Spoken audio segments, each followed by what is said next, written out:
On my 65th birthday, On my my 60th son sent me birthday, a message my that made it son clear sent me who a I was to message him. that made it clear who I was Don't to him. expect us to take care of you. Don't expect us Sell to the take care house of and you. don't become a burden. Sell the house and I didn't argue. and don't become a I didn't burden. beg.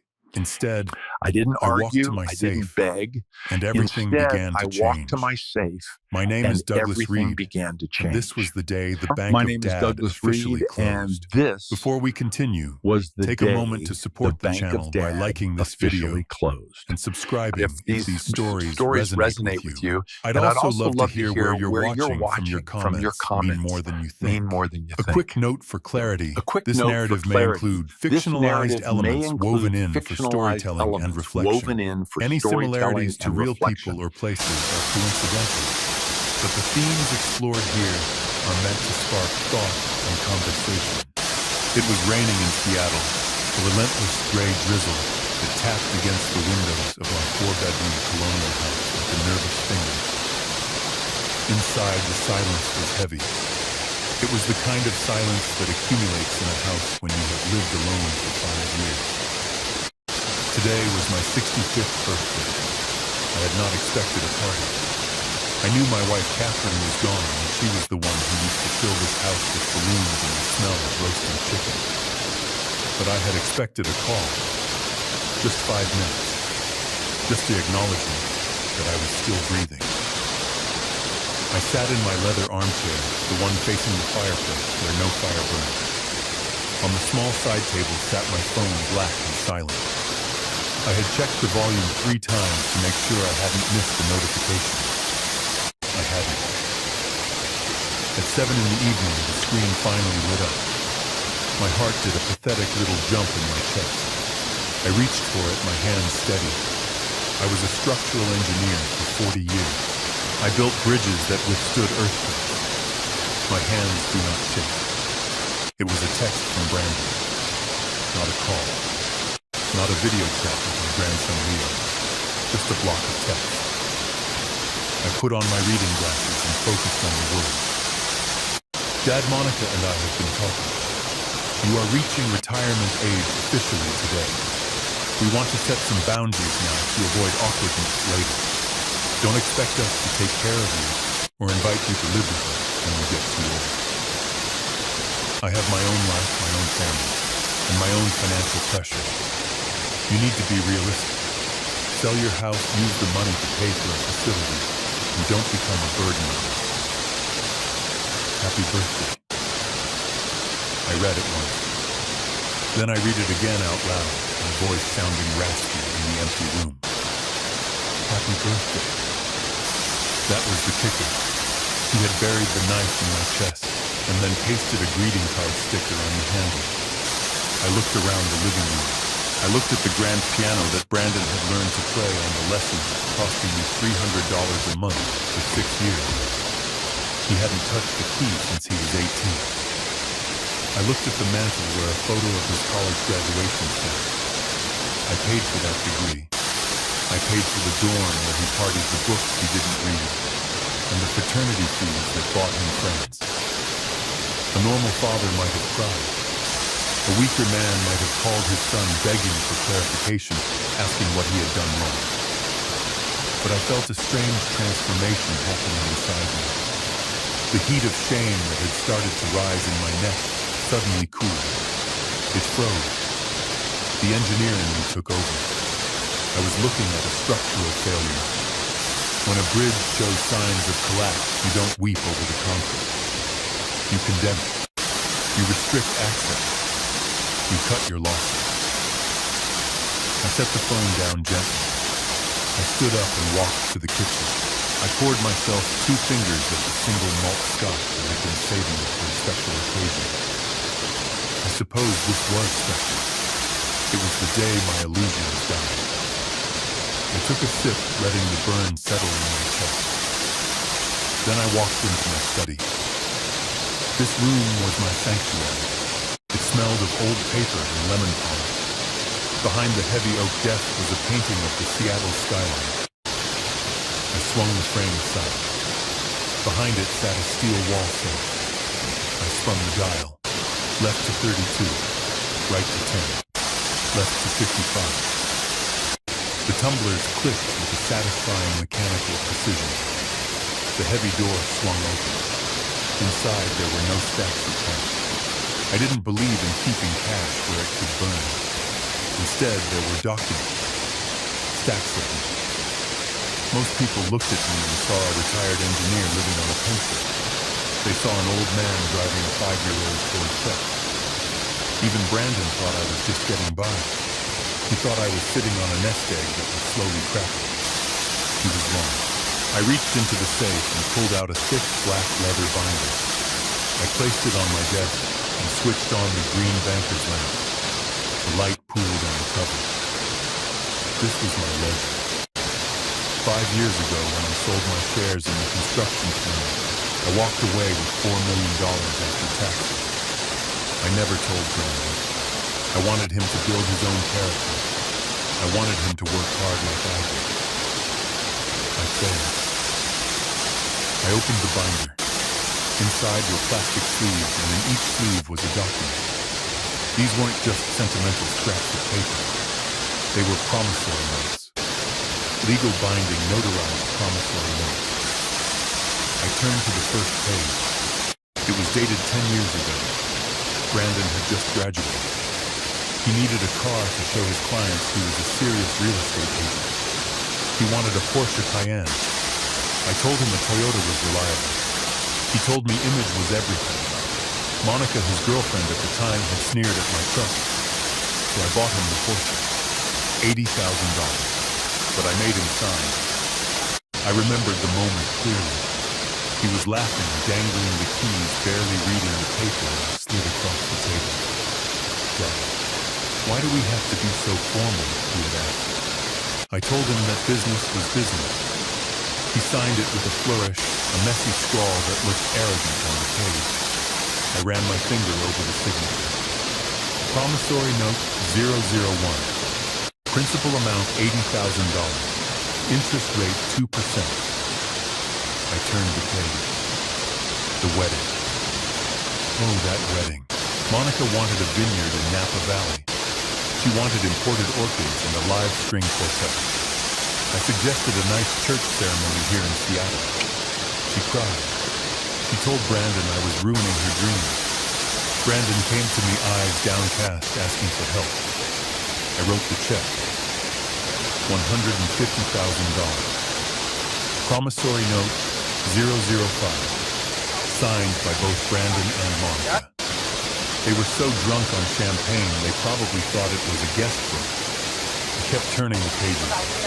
The down payment on their penthouse. The bailout, when Brandon's credit card maxed out after their trip to Europe. The seed money for Monica's failed boutique business. I stopped at the last page. It was from 6 months ago. Brandon had come to me sweating pale. He had gambled on a risky real estate flip and lost. He needed $50,000 to cover the gap, or he would lose his license. I gave it to him. I looked at the total at the bottom of my spreadsheet. $482,500. That was the principal. With the accrued interest, it was over $500,000. But the money wasn't the weapon. The weapon was a small paragraph at the bottom of every single note. Clause 4, Section B. I adjusted my glasses and read it aloud to the empty room. The lender, Douglas Reed, reserves the right to demand full repayment of the principal and accrued interest at any time for any reason. This note is callable on demand. Upon receipt of a formal demand letter, the borrower has 30 days to settle the debt in full before legal proceedings and asset seizure commence. Callable on demand. Brandon had never read the fine print. He thought these were just formality papers to make his old man feel important. He thought I was a soft touch, a safety net that would always be there to catch me. I looked at the phone again. The text message was still there, glowing faintly. Don't expect us to take care of you. I closed the ledger. The sound was like a gunshot in the quiet room.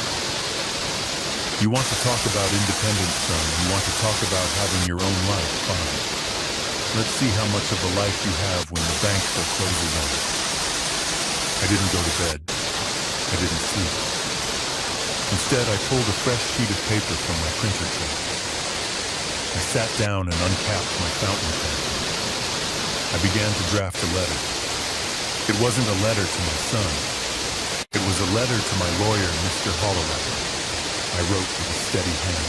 Dear Holloway, please prepare the necessary filings to activate Clause 8 of the Reed Family Trust immediately. Remove Brandon Reed as a beneficiary. Secondly, I am attaching copies of 15 promissory notes. I want you to issue a formal demand letter for the total amount to be sent to Brandon's office by courier on Monday morning. I paused. I looked at the photo of Leo, my grandson, on the corner of the desk. He was the only innocent one in this mess. I felt a pang of guilt, but I pushed it down. If I didn't cut the rot out now, Leo would grow up to be just like his father. Entitled, weak, cruel. I continued writing. If payment is not received within 30 days, initiate foreclosure proceedings on all collateral, including his primary residence and personal vehicle.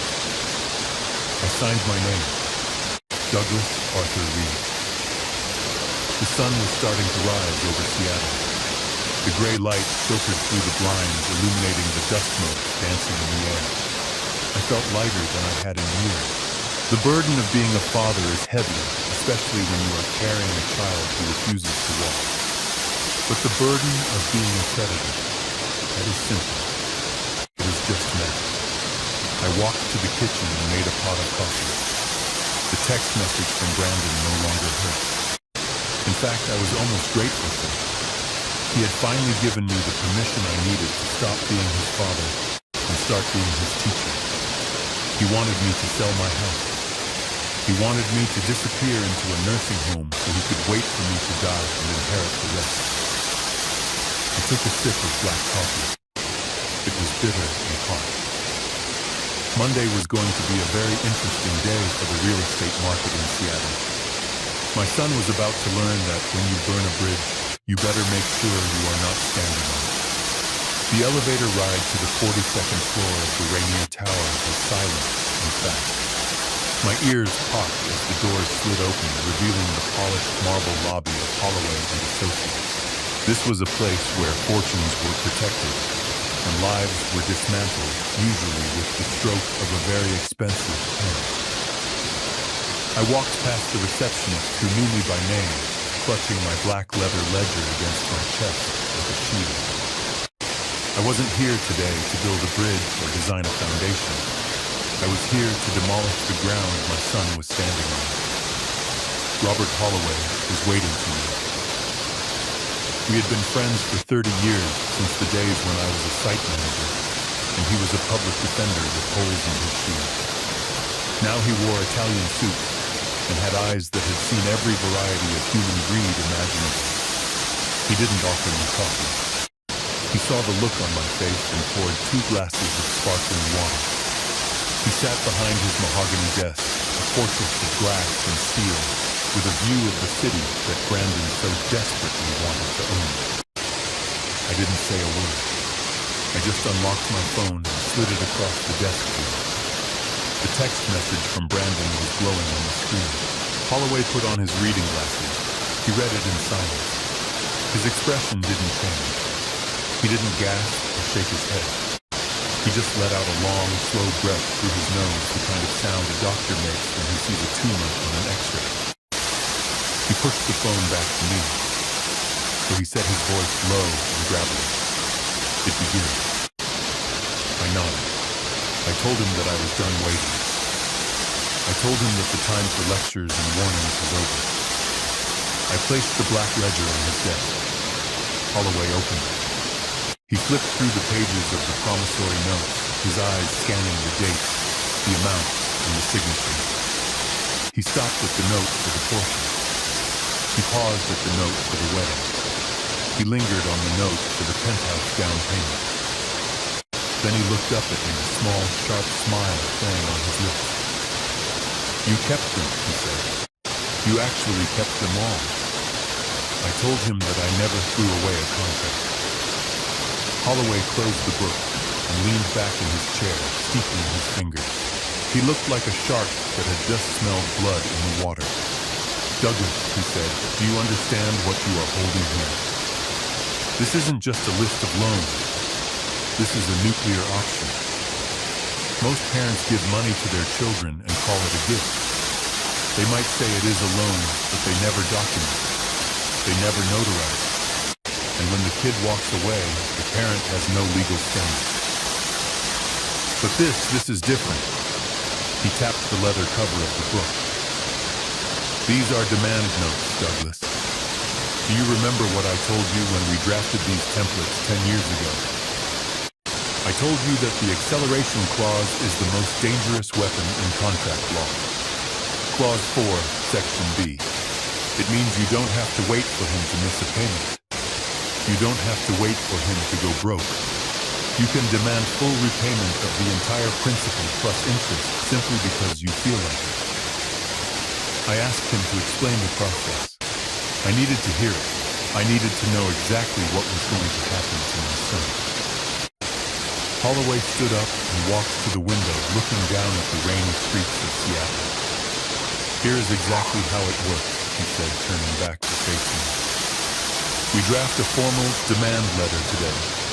We cite every single note in this book.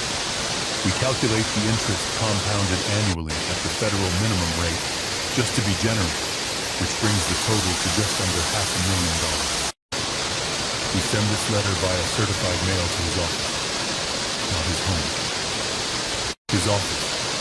We want his secretary to sign for it. We want the timestamp. He paused, letting the weight of the strategy sink in. Once that letter is signed, the clock starts ticking. 30 days, Douglas. He has exactly 30 days to write you a check for $482,000. If he doesn't, and we both know he can't, he is in default. On day 31, we file a motion for summary judgment. Because these notes are notarized and the signatures are valid, there is no charge. There is no jury. The judge looks at the paper, sees the debt, and bangs the gavel. I asked him what happens after the judgment. Holloway walked back to his desk and leaned over his eyes, locking onto mine. That is when the fun begins. We get a writ of execution. That gives the sheriff the authority to seize assets to satisfy the debt. We freeze his bank accounts. We garnish his wages. We put a lien on that fancy penthouse he loves so much. And since the penthouse is likely mortgaged to the hilt, our lien triggers a default with his mortgage lender.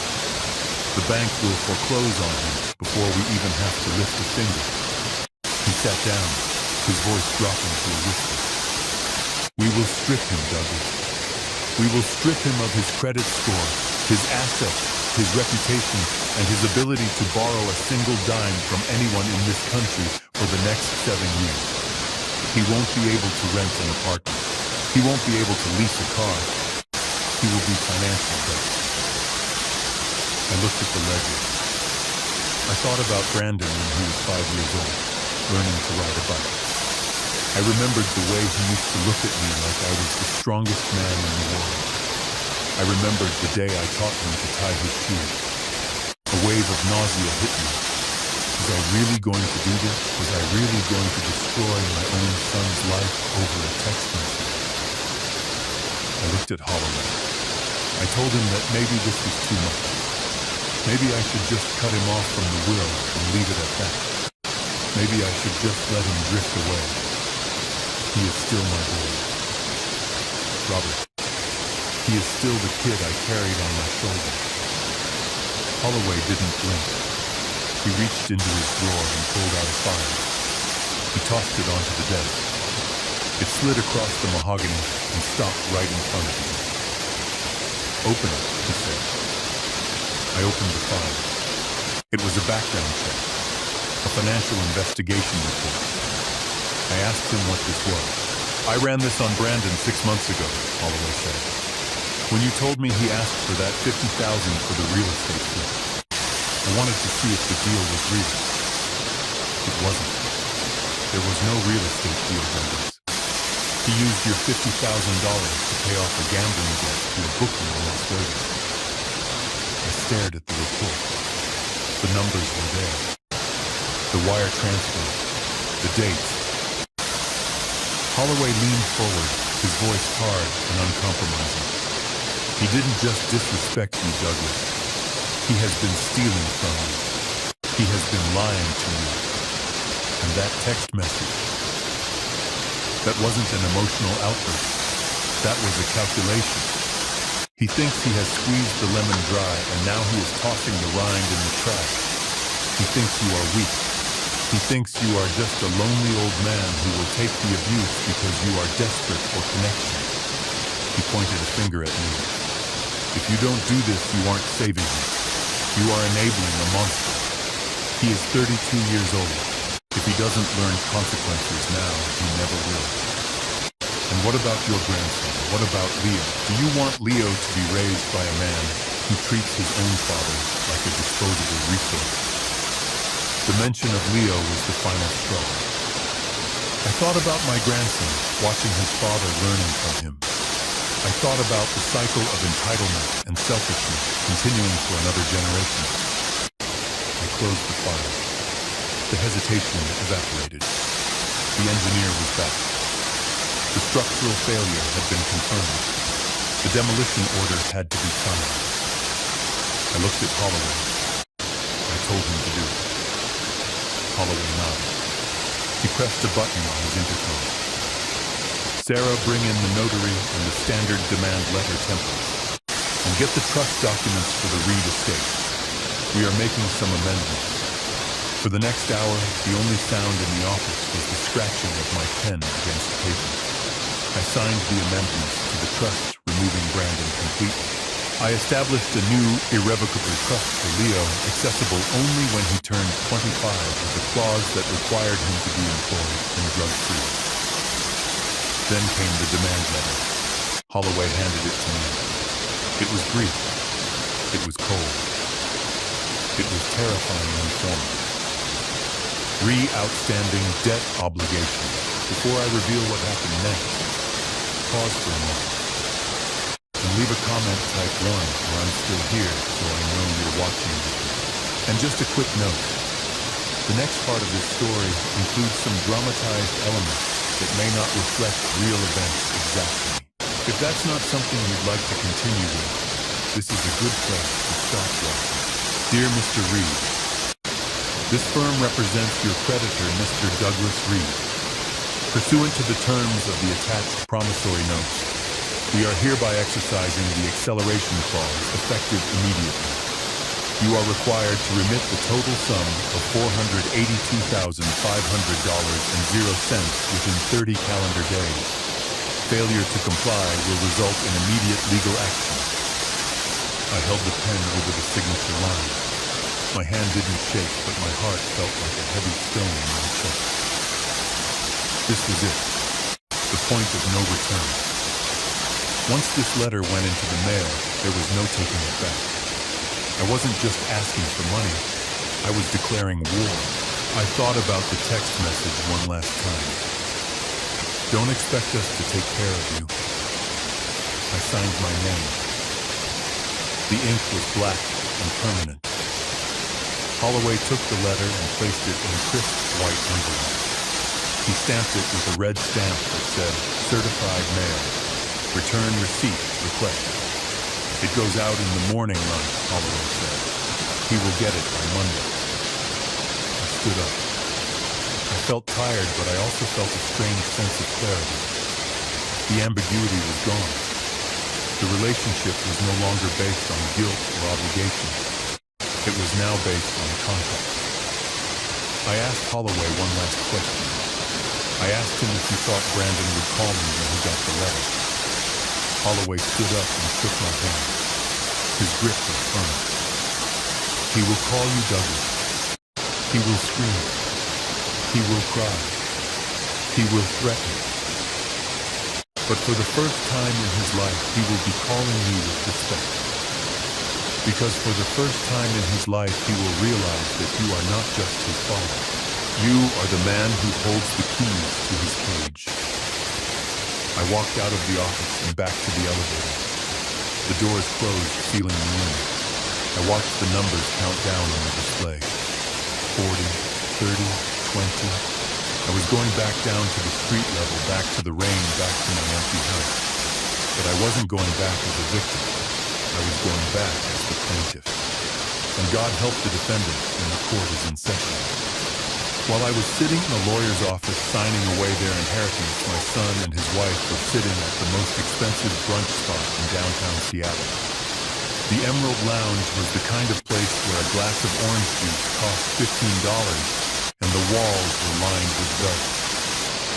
It was a place for people who wanted to be seen, and Brandon and Monica lived to be seen.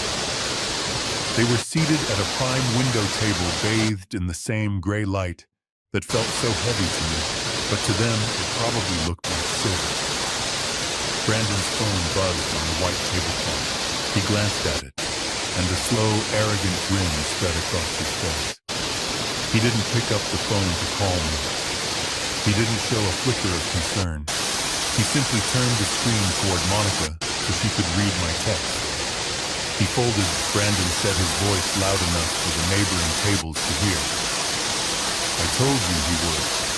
The old man is predictable. Monica read the message where I had lied about selling the house and moving into a nursing home. She let out a laugh that sounded like breaking glass. She clapped her hands together, her diamond engagement ring catching the light.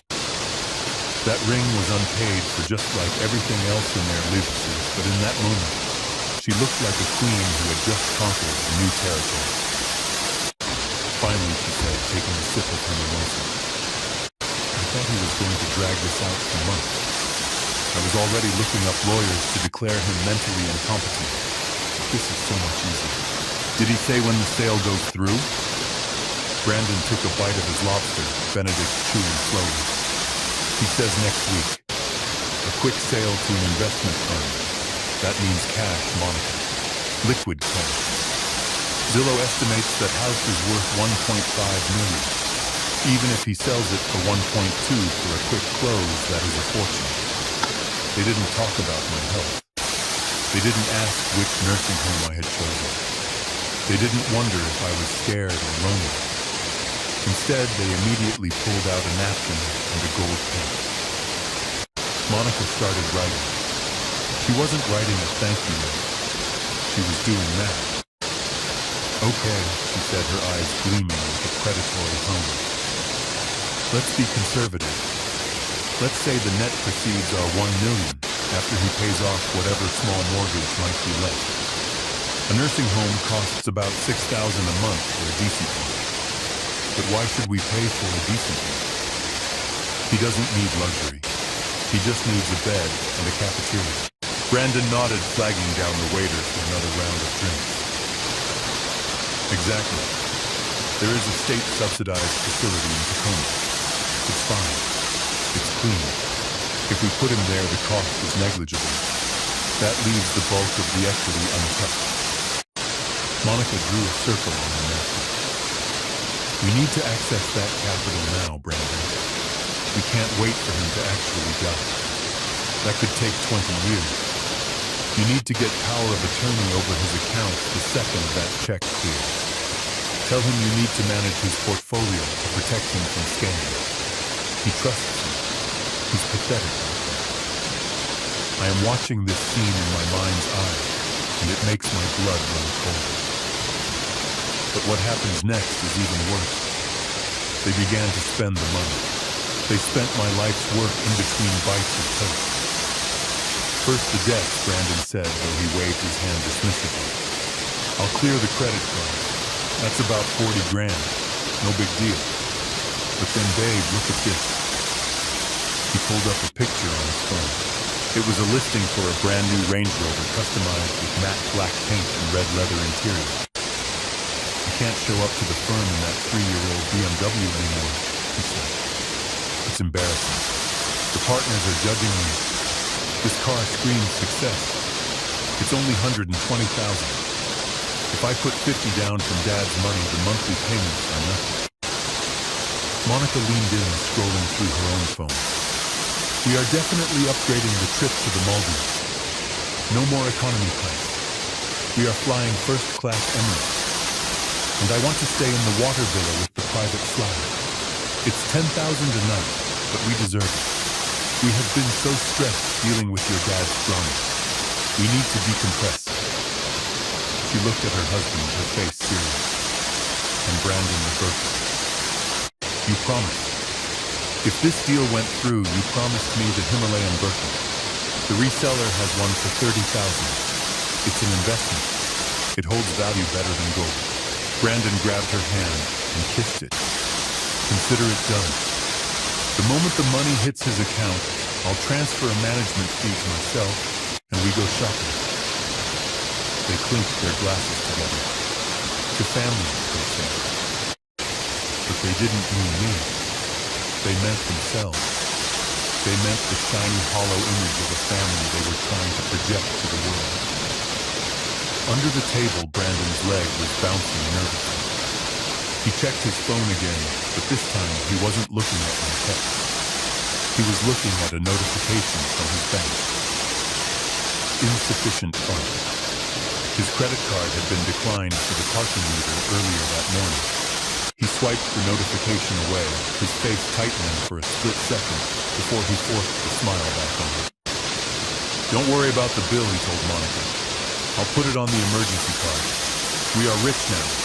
It's just a matter of logistics. They laughed loud and raucous, oblivious to the fact that the waiter was looking at this with disdain. They were celebrating a victory that hadn't happened. They were dividing the spoils of a war they didn't know they had already lost. Monica looked out the window at the rainy street. You know, she said, her voice dripping with false sympathy. I almost feel bad for you. Leaving that big house must be hard. It's full of memories of your mom. Brandon shrugged. He needs to move on. He's been holding on to the past for too long.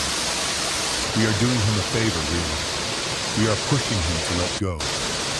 We are the good guys here. They truly believed it.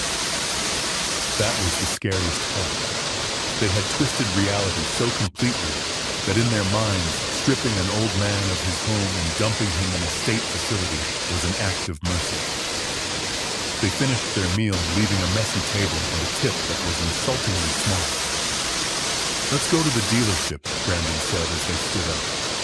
I just want to test drive it, just to get a feel for it. Monica linked her arm through his. And then let's go to the travel agent. I want to book those tickets today. I want to post the confirmation on Instagram tonight. Everyone needs to know we are going to the Maldives. They walked out of the restaurant, stepping over a puddle, heads held high. They looked like a power couple. They looked like women. They had no idea that across town a courier was picking up a thick white envelope from the desk of Robert Holloway. They had no idea that the timer on their life had already started ticking down. They were planning a vacation, but they should have been planning a funeral for their lifetime. The arrogance was blinding me, and I was counting on it. I needed them to be high on greed, so the fall would break every bone in their financial bodies. 2 weeks had passed since I instructed Holloway to prepare the legal guillotine. 2 weeks of absolute radio silence from my end. I didn't call. I didn't text. I just sat in my house surrounded by the ghosts of 40 years of marriage and waited. I knew they would come. Greed has a very specific gravitational pull, and my house was the sun and they were orbiting. They chose Thanksgiving for their invasion. It was poetic in a sick sort of way. A holiday dedicated to gratitude was about to be turned into an appraisal session. I saw the Porsche pull into the driveway at 10 in the morning. I had paid for that car, but as I watched Brandon slam the door, I realized I hadn't paid for the arrogance he stepped out with, that he had developed all on his own. Monica stepped out next, wearing sunglasses despite the overcast Seattle sky. She looked at the house not with the warmth of someone coming home, but with the critical squint of a developer looking at a teardown project. And then there was Leo. My grandson scrambled out of the back seat holding a plastic dinosaur, the only innocent thing in a 50-mile radius. I opened the door before they could knock. I wanted to control the threshold. Leo saw me and his face lit up. "Grandpa," he shouted, dropping the dinosaur and running toward me with his arms wide open. My heart, which I thought had turned to stone over the last fortnight, cracked a little. I bent down to catch him. But before Leo could reach me, Monica's hand shot out. She grabbed the collar of his jacket, jerking him back. "Leo, honey, no," she said, her voice sharp and performative. "Don't jump on Grandpa. Remember what we said, Grandpa is old and tired. You might hurt him or catch something." I stood up slowly, my joints clicking. I wasn't sick. I wasn't frail. I had run 3 miles on the treadmill that morning. But to them, I was already a corpse that hadn't gotten the memo. "Hello, Dad," Brandon said, stepping past me into the hallway without shaking my hand. He smelled of expensive cologne and anxiety. He scanned the living room, his eyes darting to the corners, checking for what dust deterioration. "We brought a turkey," Monica said, brushing past me as well. "It's pre-cooked from Whole Foods. We didn't want you stressing out over the oven. At your age, gas appliances can be dangerous." She didn't wait for a thank you. She walked straight into the dining room. I followed them, feeling less like the host and more like a ghost haunting my own hallway. I expected a family lunch. I expected awkward conversation about sports or the weather. I was naive. They hadn't come to eat. They had come to tell. Monica reached into her oversized designer bag and pulled out a stack of neon-on-yellow Post-it notes. She peeled one off. The sound was a sharp zip that cut through the quiet house. She walked over to the mahogany sideboard, a piece Catherine and I had bought in London 30 years ago. She slapped the yellow note onto the polished wood. On it, she had written one word in thick black marker: "Keep." I stood by the kitchen island sipping black coffee, watching this violation unfold. I didn't say a word. I became the observer. I became the predator hiding in the tall grass, watching the prey graze, unaware that the wind had already shifted. "What are you doing, Monica?" I asked, my voice calm soft. She didn't even look at me. She moved to the china cabinet. Zip. Another note. "Keep." "Oh, just organizing, Douglas," he said breezily. "Brandon told us you are selling the house next week. We are just helping you sort out what is valuable and what is trash. You can't take all this heavy furniture to a nursing home. The rooms there are tiny. You won't have space, so we are marking the things we are willing to take off your hands. Willing to take off my hands. As if they were doing me a favor by leaving me alone." Brandon walked in from the living room. He had a tape measure in his hand. He was measuring the floor-to-ceiling window. "These drapes have to go," he muttered to himself, but loud enough for me to hear. "They are dated. If we want to flip this place or rent it out before selling, we need more light. Open concept. We should probably knock down the wall between the kitchen and the dining room." He turned to me, snapping the tape measure back into its casing. "Dad, did you keep the blueprints for the renovation you did in '95? I need to know which walls are load-bearing. Monica wants to create a flow for entertainment." I took another sip of coffee. The bitterness was grounding. "I thought you wanted me to sell the house to pay for my care," I said. "Why do you care about load-bearing walls?" Brandon laughed, a nervous, dismissive sound. "Well, yeah, eventually. But we need to maximize the value first. Or maybe we keep it as a rental property for a few years. Let the market appreciate it. You don't know about these things, Dad. You are old school. Let me handle the assets. You just focus on resting, resting." That was their code word for dying. I watched Monica move to the fireplace. Above it hung the oil painting of the Seattle skyline, the one that hid my wallpaper. stared at it, tilting her head. "This is hideous," she declared. "Zip, a note, sell." She slapped the note right onto the canvas. I felt a surge of rage, hot and electric, but I pushed it down. Not yet. The trap wasn't fully sprung yet. I needed them to commit fully. I needed to see exactly how far they would go. They moved through the house like a swarm of locusts. Zip. Keep on the leather armchair. Zip. Trash on my collection of engineering journals. Zip. Keep on the silver tea set Catherine loved. They didn't ask me a single question. They didn't ask. "Dad, does this chair mean anything to you?" They didn't ask. "Douglas, would you like to keep this photo album?" To them, I had already ceased to exist as a person with desires and memories. I was just an obstacle between them and the inventory. Leo was sitting on the floor playing with his dinosaur. He looked up at me, his eyes wide and confused. He saw the yellow notes sticking to everything like swords. "Grandpa," he whispered, "why is Mommy putting stickers on your stuff?" I walked over and sat down next to him on the floor. My knees protested, but I ignored them. I lowered my voice. "Because Leo," I said, stroking his hair, "your Mommy and Daddy are playing a game. They think they are shopping." "Can I play?" Leo asked. "No," I said softly. "This is a game for grown-ups who have forgotten how to be good. You stick with your dinosaur. Dinosaurs are honest. If they want to eat you, they roar. They don't smile and bring you a turkey." Monica walked back into the room. She had made her way to the master bedroom. My bedroom. The sanctuary I hadn't let anyone enter since Catherine passed. "Brandon, come here," she shouted.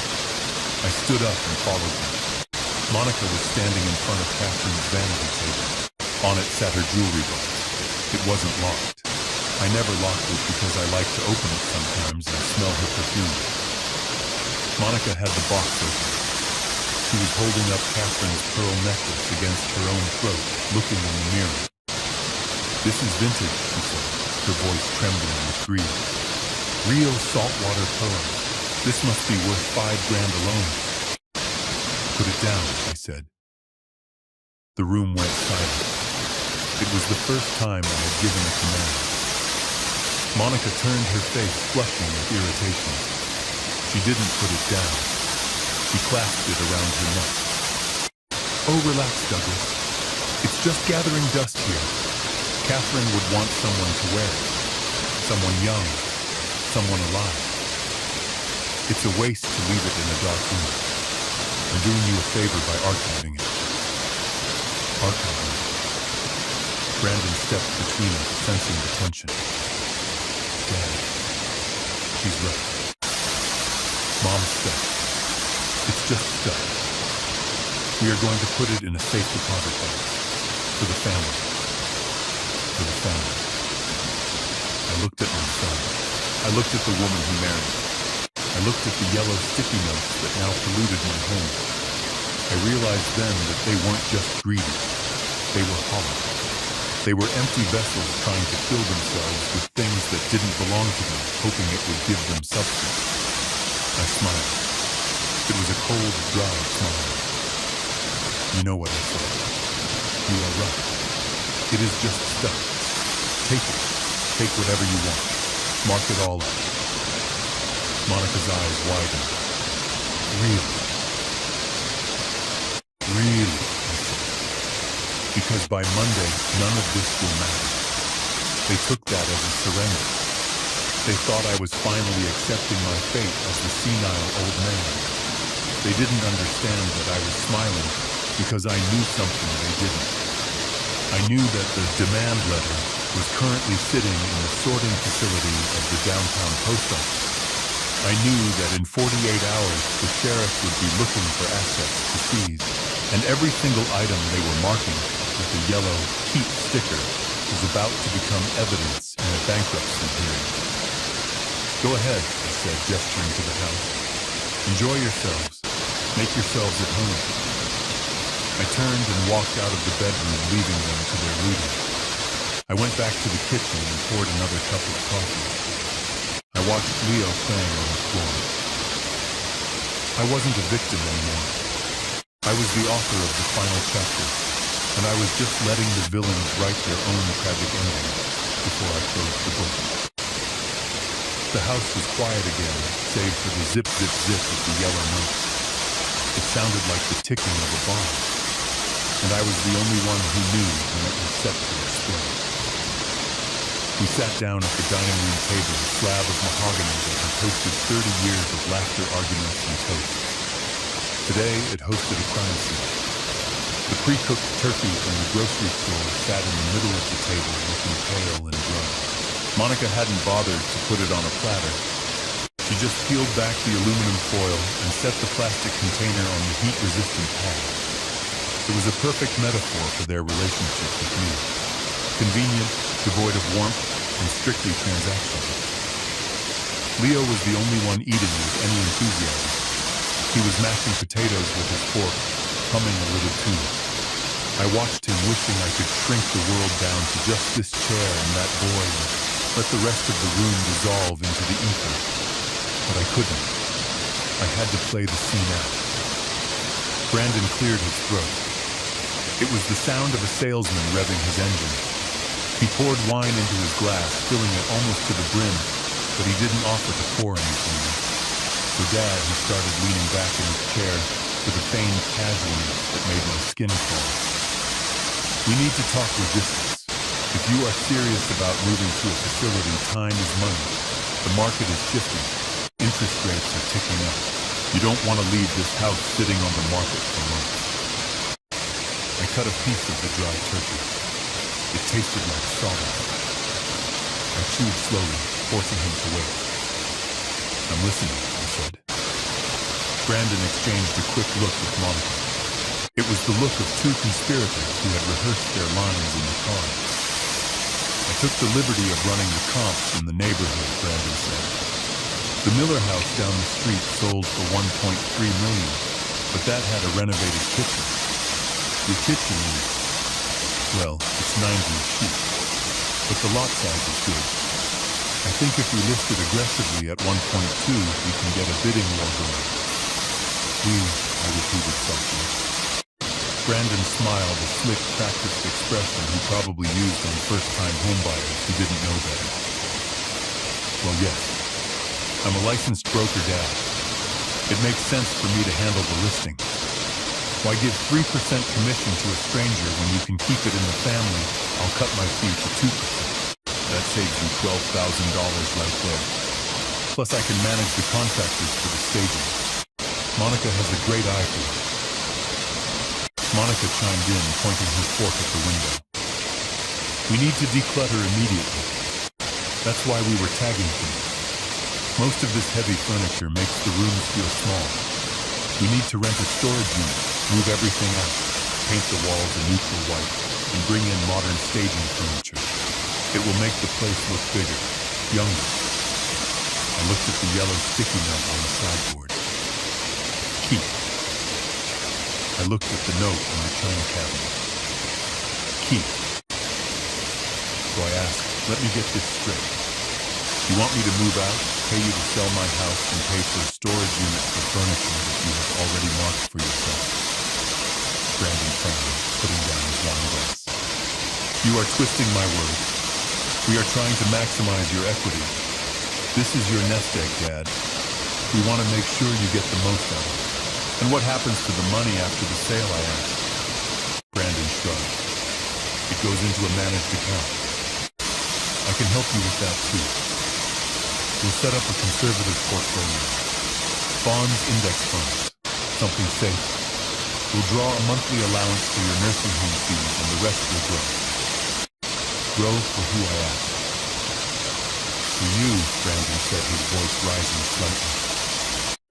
For your future, I put my fork down. The metal clinked against the china, a sharp punctuation mark in the conversation. I wiped my mouth with the napkin. I looked at my son, really looked at him. I saw the desperation behind his eyes. I saw the depths he wasn't telling me about. I saw the house of cards he had built, and how he was viewing my home as the glue to hold it all together. You can stop the sales pitch, Brandon, he said calmly. You don't need to list the house. Brandon blinked. What do you mean? You can't sell it for sale by owner. You'll get fleeced. You don't know the paperwork. I didn't say I was selling it myself, I replied. I said you don't need to list it, because it is already sold. The silence that followed was absolute. It was heavy and thick like the air before a thunderstorm. Monica froze with her glass halfway to her mouth. Brandon's jaw actually dropped. What Brandon whispered.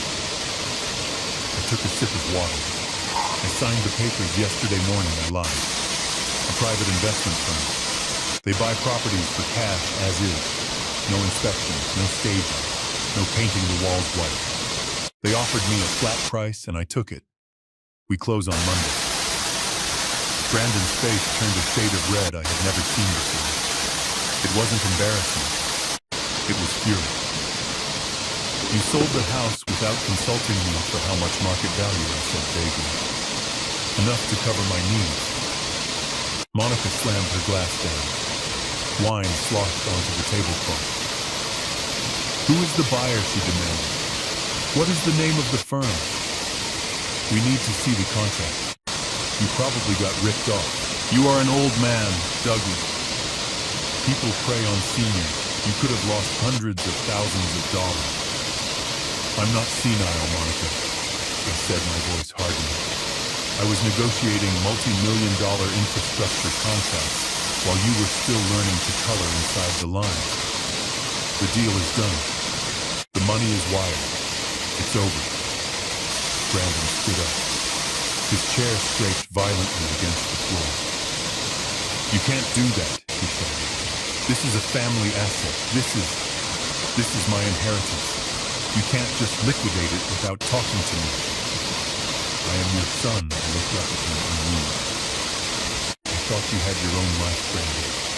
I thought you had your own family. Isn't that what you texted me? You told me to sell the house. You told me not to be a burden. I am doing exactly what you asked. I am liquidating my assets to pay for my own care so I never have to ask you for a dime. Why are you upset? You should be celebrated. You are off the hook. But the money, Brandon sputtered. Where is the money going? I leaned forward. That is none of your business. Just like my care is none of your business. Monica stood up now, her face twisted and ugly. He pointed a manicured finger at me. You did this on purpose, he said. You knew we needed that commission. You knew we were counting on the equity management. You selfish old bastard. You sold it behind our backs to spite us. I looked at Leo. He had stopped eating. He was shrinking into his chair, looking from his father to his mother, terrified. Stop yelling, I said, my voice low and dangerous. You are scaring the boy. I don't care, Monica screamed. What about the furniture? What about the pearl? What about the things we lost? The contract is for the house rent. The contents are still there. I stood up slowly. I picked up the yellow sticky note from the side. I crumpled it in my hand.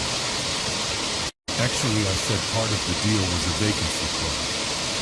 The house needs to be empty by Monday. I hired a junk removal service. They are coming tomorrow. Junk removal. Brandon looked like he was going to have a stroke. That is a $5,000 dining table, I know, I said. I bought it. And since I can't take it with me to the nursing home, and since you have your own life and your own furniture, I donated it. All of it. The furniture, the silver, the books. It's all going to Goodwill. They are picking it up at 8 a.m. The tax write-off will be substantial. Monica let out a sound that was half scream, half sob. The pearls. What about the pearls? I donated those to a battered women's shelter auction, I said. I thought it was fitting. Catherine would have wanted them to help women who are trying to escape bad situations. You gave away Mom's pearls, Brandon whispered, looking at me with pure hatred. You are sick. You are a sick, bitter old man. I didn't flinch. I walked around the table and stood at the head, gripping the back of my chair. Get out, I said. Brandon looked at me stunned. What? Get out of my house, I repeated. Take your cold turkey, take your yellow sticky notes, and get out. You came here to appraise me like a used car. You came here to strip the copper out of the walls before the body was even cold. Well, the sale is closed. The shop is shut. Get out. Brandon puffed out his chest, trying to intimidate me. I was 65, but I had spent my life on construction sites. I had stared down union bosses and corrupt inspectors. A soft-handed real estate broker in a leased suit didn't scare me. This isn't over, Dad, he spat. I will contest this. I will get a lawyer. I will prove you are mentally incompetent, and I will reverse this sale. You won't see a dime of that money. I laughed. It was a genuine laugh this time. Go ahead, Brandon. Get a lawyer. In fact, I highly recommend you get a very good one. You are going to need him on Monday. He didn't know what I meant. He thought I was bluffing about the sale. He had no idea that the real lawyer he needed wasn't for contesting a house sale, but for defending against the foreclosure. Monica grabbed her bag. Come on, Brandon. Let's go. He's insane. We'll call Dr. Evans. We'll have him committed. We are taking the pearls, by the way. He reached for her neck, but I slammed my hand down on the table. The silverware jumped. You walk out that door with those pearls, Monica and I will call the police and report theft, and I will press charges. Do you want a criminal record on top of everything else? She froze. She looked at my eyes and saw that I wasn't bluffing. With a tremble of pure rage, she unclasped the necklace and threw it onto the table. It landed with a soft clatter next to the dry turkey.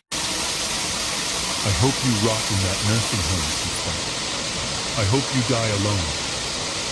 I picked up the pearls and put them in my pocket. I already am alone, Monica. I've been alone since the day Captain died. Having you two vultures circling me didn't make me less lonely. It just made me tired. Brandon grabbed Leo's arm, pulling him roughly off the chair. We are leaving, Leo. Don't say goodbye to Grandpa. He doesn't love us. Leo looked back at me, tears streaming down his face. I wanted to run to him. I wanted to tell him that I loved him more than life itself, and that everything I was doing was to ensure he didn't turn into the man dragging him out the door. But I stayed still. I had to remain the villain in their story, so I could be the hero in his future. I watched them storm out. The front door slammed so hard, the windows rattled. I heard the Porsche engine roar to life in angry mechanical screams. And then silence returned. I looked at the dining room. The yellow notes were still stuck to everything bright flags of green. I walked over to the sideboard and peeled off the note that said keep. I crumpled it up and tossed it onto the half-eaten turkey. I wasn't going to a nursing home. I wasn't selling the house. And I definitely wasn't insane. I was just a father who had finally decided to stop being a doormat. I sat back down at the head of the table. I poured myself a glass of the wine Brandon had opened. It was a cheap blend, acidic and harsh. I drank it anyway. Monday, I whispered to the empty room. Monday was come. I checked my watch. The courier would be delivering the demand letter to Brandon's office at 9 a.m. sharp on Monday morning. They thought they had lost an inheritance today. They had no idea they were about to lose their freedom. The slap of the sold house was just the warm-up. The punch was yet to land. And I, Douglas Reed, was keeping my fist clenched tight. Monday morning arrived with the aggressive brightness of a day that didn't care about your weekend hangover. In the glass-walled offices of Sterling and Finch Real Estate, the air conditioner hummed a low, expensive note. Brandon Reed, sat in his ergonomic chair, the one that cost more than my first car, and surveyed his domain. He was wearing a new suit, a navy blue Italian cut, that he had charged to a credit card that was already $3,000 over the limit. But it didn't matter. In his mind, the wire transfer from the sale of my house was imminent. He was just borrowing against the future that he believed was guaranteed. He took a sip of his double-shot espresso and looked at his calendar. He had a lunch meeting with the developer at noon. He planned to order the most expensive scotch on the menu and hint that he was coming into significant family capital. It was all part of the game. Fake it until you make it, and then keep faking it so nobody realizes you are hollow inside. At 9:15, the receptionist, a young woman named Sarah, who Brandon had been trying to impress for months, knocked on his glass door. She looked nervous. "Mr. Reed," she said, "there is a courier here for you. He says it is urgent legal correspondence. He needs a signature." Brandon smiled. He actually smiled. He stood up, buttoning his jacket with a flourish. He thought it was the contract for the house sale. He thought I had capitulated completely and was sending him the paperwork to manage the funds. "Send him in, Sarah," he said, his voice deep and authoritative. The courier was a short man in a gray uniform, holding a thick white envelope with a red stripe. He didn't look impressed by Brandon's suit or the view of the city. He just held out a digital packet. "Sign here," the man said. Brandon scrawled his signature, that arrogant loop he had practiced since high school. He took the envelope. It felt heavy. It felt important. "Thank you, my good man," Brandon said, tossing the envelope onto his desk as the courier left. He waited until the door clicked shut. Then, like a child on Christmas morning, he grabbed his letter opener, a silver blade shaped like a dagger. He slit the top of the envelope. He pulled out the stack of papers. The first thing he saw was the letter. "Holloway and Associates." He smirked. He knew Holloway. That was my friend, the old lawyer who used to come to our backyard barbecue. Brandon probably thought Holloway was just facilitating the transfer of assets. He unfolded the cover letter. He began to read, and as he read, the air in the room seemed to vanish. The hum of the air conditioner stopped. The noise of the city outside the window fell silent. The only sound in the universe was the blood rushing to his ears, a roaring torrent of panic. "Redemand for immediate payment of outstanding promissory notes." Brandon blinked. He shook his head, thinking his eyes were playing tricks on him. He read the next line.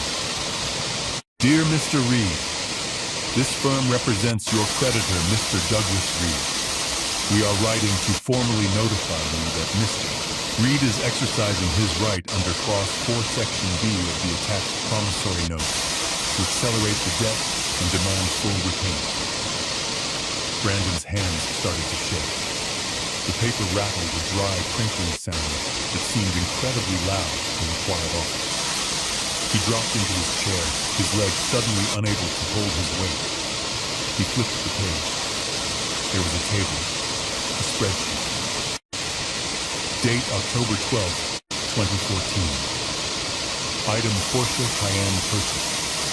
Amount $80,000. Status unpaid. Date June 5th, 2016. Item wedding expenses. Amount $150,000.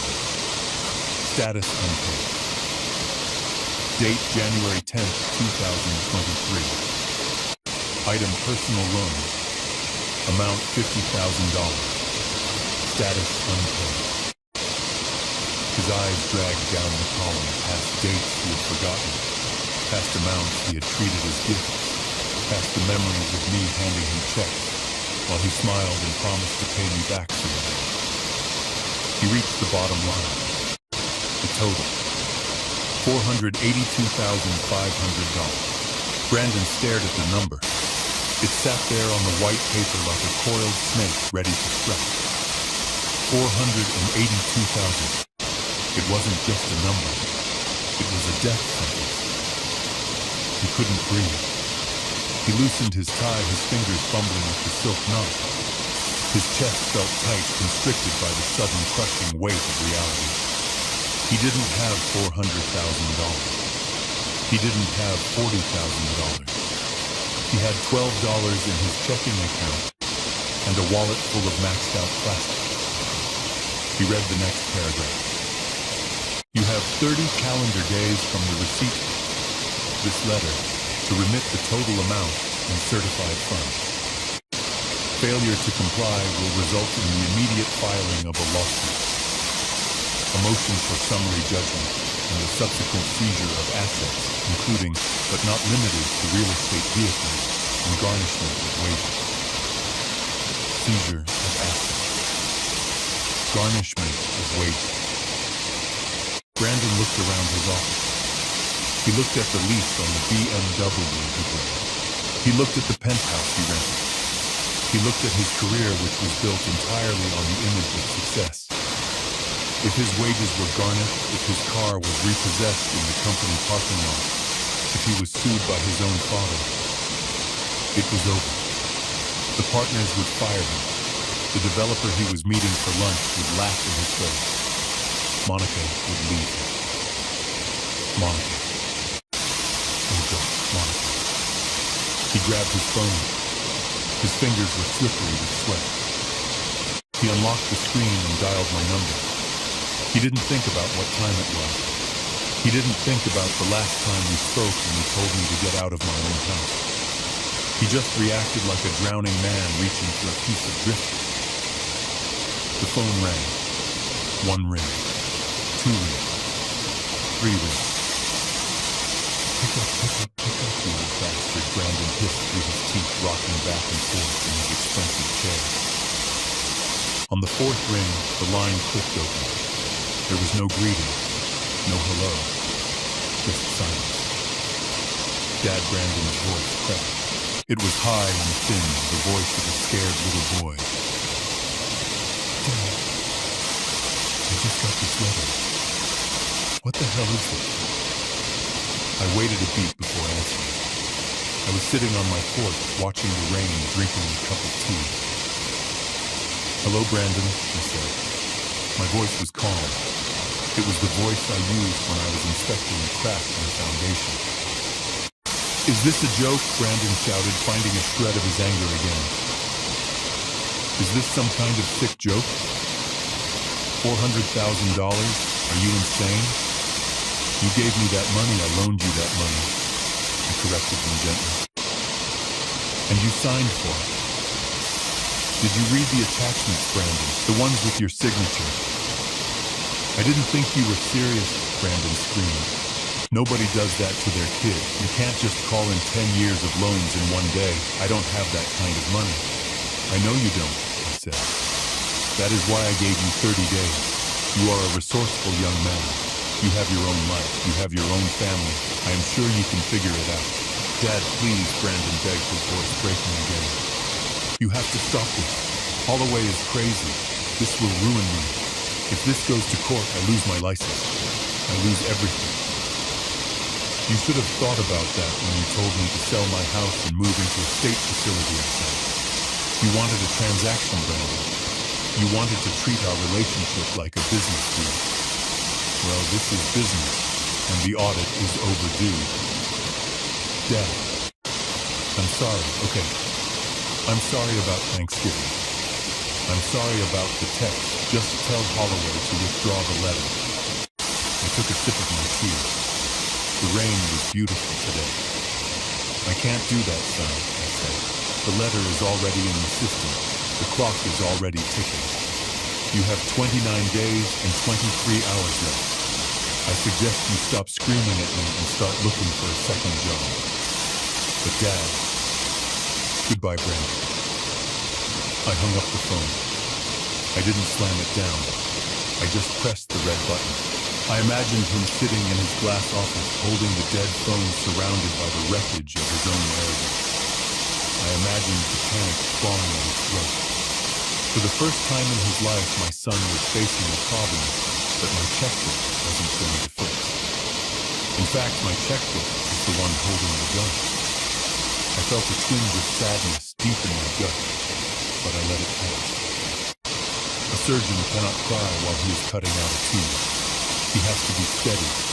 He has to be precise. And I had a lot more cutting to do. Gravity is a funny thing. You usually don't notice it until the ground disappears beneath your feet. For my son Brandon, the ground didn't just disappear. It was pulled out from under him by a court order stamped by a judge who had no patience for unpaid debts. I wasn't there to see it happen, but I didn't need to be. I knew the schedule. I knew that at 9 in the morning Holloway had filed the ex parte writ of attachment. I knew that by noon, the electronic tentacles of the legal system would have reached every financial institution in the state. And I knew that by 1 o'clock, Brandon would be sitting down for lunch with a client he couldn't afford to lose, trying to pay with money he no longer had. The restaurant was Le Cavalier. It was the kind of place where the napkins were made of linen thick enough to be bedsheets, and the waiters spoke in hushed tones that made you feel like you were in a library. Brandon was dining with Mr. Sterling, a developer who was looking for a broker to move 20 luxury condos. This was the deal that was supposed to save Brandon's year. This was the commission that was supposed to cover the gambling debts he thought he didn't know about. You can imagine the scene perfectly. Brandon was likely leaning back in his chair, swirling a glass of Pinot Noir, laughing too loudly at Mr. Sterling's jokes. He was projecting confidence. He was the successful heir to the Reed fortune. He probably ordered the Wagyu beef. He probably insisted on paying the bill. And then the check came.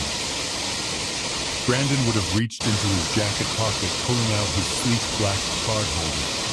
He would have selected his platinum credit card, the one with the high limit, and placed it on the silver tray with a dismissive flick of his wrist.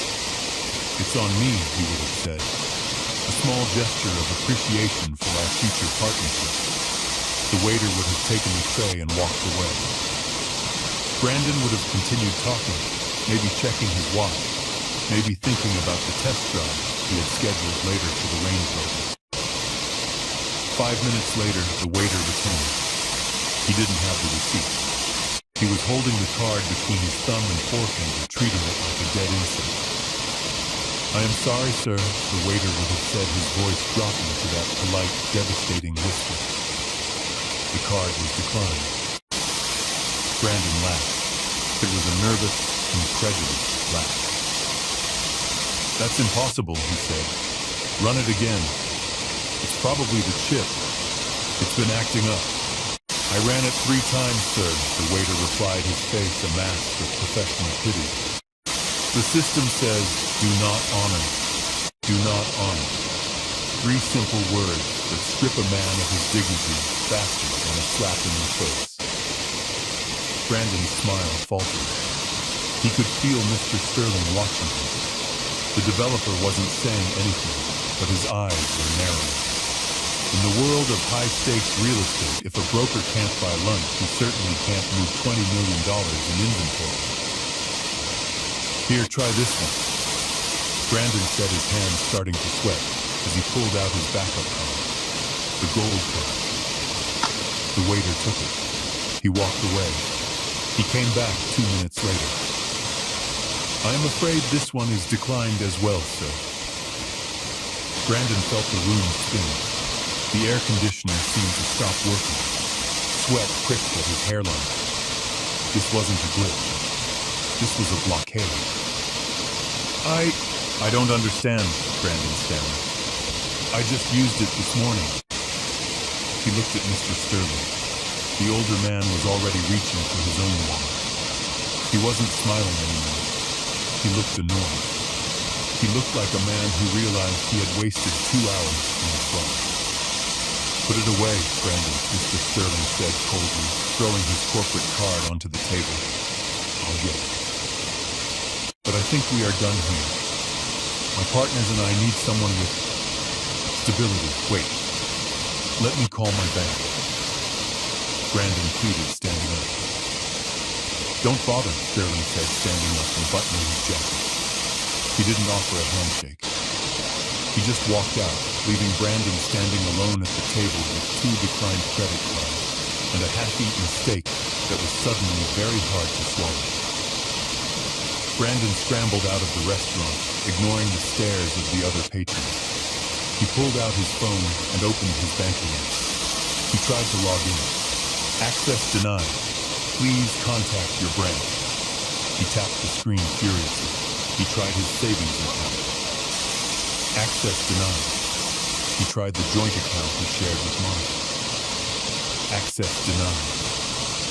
He stood on the sidewalk surrounded by the busy lunch crowd of downtown Seattle and felt a cold wind blow through his expensive suit. He wasn't just broke. He was frozen. He had been digitally erased from the economy. He called the bank. He screamed at the automated system until he got a human being.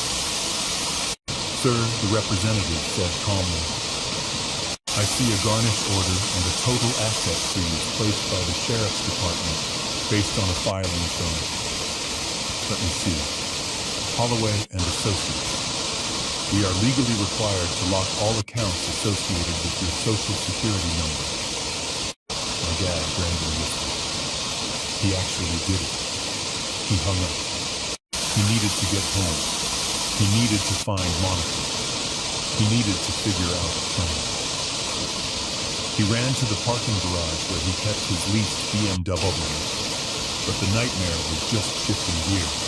When he arrived at his luxury apartment complex, he didn't see his valet. He saw a flatbed tow truck blocking the entrance. It was a massive, ugly machine, idling loudly belching diesel fumes into the air. And on the back of the truck, hooked up by its rear bumper, was his BMW. Wait, Brandon screamed, running toward the truck. Stop! That's my car! He reached the driver's side door just as the truck began to move. He pounded on the glass.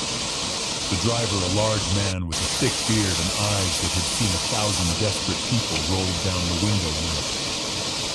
Get off the truck, pal, the driver said. You can't take this, Brandon yelled. I leased this. It's not even mine. Yeah, and the leasing company got a notice of default and a repo order about an hour ago, the driver said. Boy. Something about a lien holder exercising rights. You want to argue, call the bank. Now step back before I run over your foot. Brandon watched helplessly as the truck pulled away, dragging his status symbol into the traffic. The alarm on the BMW was chirping sadly, a digital cry for help that no one answered. And then he heard the scream. It wasn't the car alarm, it was Monica. She was standing in the lobby of the building, surrounded by 3 of their neighbors. She was wearing her yoga clothes, holding a yoga mat, and she looked like she was about to explode. Brandon, she shrieked when she saw him. She ran out the automatic doors, not caring that she was making a scene. What is happening? She screamed, shoving her phone in his face. I tried to pay for my Pilates class and they cut up my card. I tried to buy a smoothie and it was declined. And now the concierge tells me that our key fobs for the elevator have been deactivated because the rent check bounced. Brandon looked at his wife. He didn't see a partner. He saw a mirror of his own panic reflecting back at him with twice the intensity and none of the sympathy. It's my dad, Brandon whispered. He froze everything. Monica stared at him. Her eyes went wide, and then they narrowed into slits of pure venom. You told me he was bluffing, she yelled, hitting him on the chest with her yoga mat. You told me he was a weak-old man. You said we had 30 days. He accelerated the debt, Brandon said, his voice trembling. It's a legal thing. He didn't wait. Well, fix it, Monica screamed. Fix it now. I have a hair appointment at 3. I have friends coming over tonight. I can't get into my own apartment. People were stopping to watch. The doorman was looking away, embarrassed. The neighbors were whispering. This was the couple that walked around like they owned the building. The couple that complained that the lobby flowers weren't fresh enough. Now they were standing on the sidewalk, locked out, broke, and screaming at each other. "I can't fix it," Monica Brandon said, tears starting to well up in his eyes. "He took everything. The accounts are locked. The car is gone." Monica took a step back. She looked at him with a mixture of disgust and horror. "So we have nothing?" she asked. "We have nothing," Brandon admitted. She didn't hug me. She didn't say, "We will get through this." She looked at his empty hands, his panicked face, and she made a calculation. "I am going to my mother's," she said cold. "Monica, wait." Brandon pleaded, reaching for her. "Don't touch me," she snapped. "You are a loser, Brandon. You promised me a lifestyle. You promised me the Maldives. And now you can't even buy me a smoothie. Do not call me until you get your money back." She turned on her heel and walked away, hailing a taxi. She got in and Brandon watched her drive off. He realized then she didn't even have money to pay for the cab. She would probably have her mother meet her at the curb with cash. She would be fine. She always found a way to be fine. Brandon stood alone in front of the building he could no longer enter. It started to rain again. He reached into his pocket to call an Uber, but then he remembered. His app was linked to his card. His card was dead. He had no car, no cash, no credit, no wife, no home access. He sat down on the curb, oblivious to the damp concrete soaking through his Italian suitcase. He put his head in his hands. Across the city in my dry, warm study, I poured myself another cup of tea.